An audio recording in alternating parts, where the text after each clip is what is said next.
Dunia sedang tidak baik-baik saja. Serangan militer terjadi, ketegangan Timur Tengah memanas. Tokoh besar Iran wafat di tengah situasi genting. Ini bukan sekadar berita luar negeri. Ini bisa menjadi awal dari gelombang besar yang dampaknya sampai ke Indonesia. Pertanyaannya, apakah kita hanya akan jadi penonton? Atau kita sedang berdiri di tengah pusaran perubahan dunia?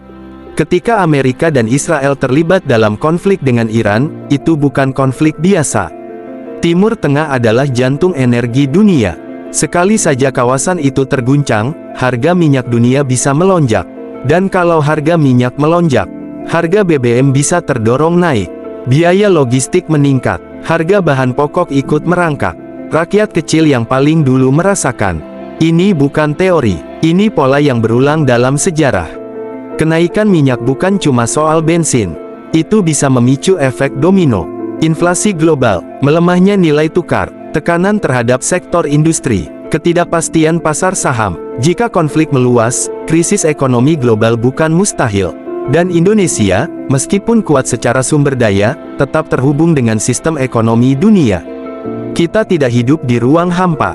Wafatnya pemimpin besar di Iran membuka babak baru. Setiap perubahan kepemimpinan di negara strategis akan mengubah keseimbangan kekuatan.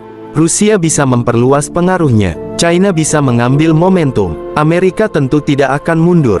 Dunia bisa masuk fase tarik-menarik kekuatan besar. Dan ketika raksasa bertarung, negara-negara lain harus cermat menentukan posisi. Disinilah Indonesia diuji. Sebagai negara non-blok, Indonesia punya sejarah panjang menjaga keseimbangan. Tapi dunia 2026 bukan dunia 1960. Tekanan ekonomi bisa datang cepat. Ketegangan politik kawasan bisa merembet ke Asia Tenggara. Stabilitas regional bisa teruji. Indonesia harus kuat dari dalam, karena dampaknya bisa langsung terasa. Harga kebutuhan, lapangan kerja, stabilitas sosial, kepercayaan pasar. Ini bukan menakut-nakuti, ini peringatan realistis.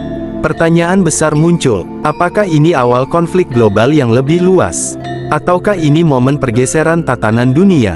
Dalam sejarah, perubahan besar selalu diawali ketegangan. Perang dunia dulu pun dimulai dari konflik regional. Tapi tidak semua konflik berujung perang besar. Kadang justru menjadi titik lahirnya keseimbangan baru.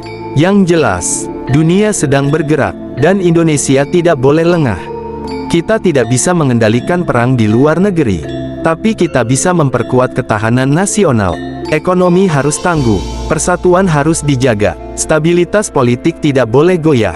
Karena ketika dunia goyah, negara yang bertahan adalah negara yang kuat dari dalam. Dan rakyat harus mulai sadar, isu global bukan sekadar tontonan. Itu bisa berdampak pada kehidupan sehari-hari. Dunia mungkin sedang memasuki babak baru. Babak penuh ketidakpastian, babak penuh tarik-menarik kekuatan. Tapi Indonesia bukan bangsa kecil. Kita pernah melewati krisis. Kita pernah bangkit dari tekanan global.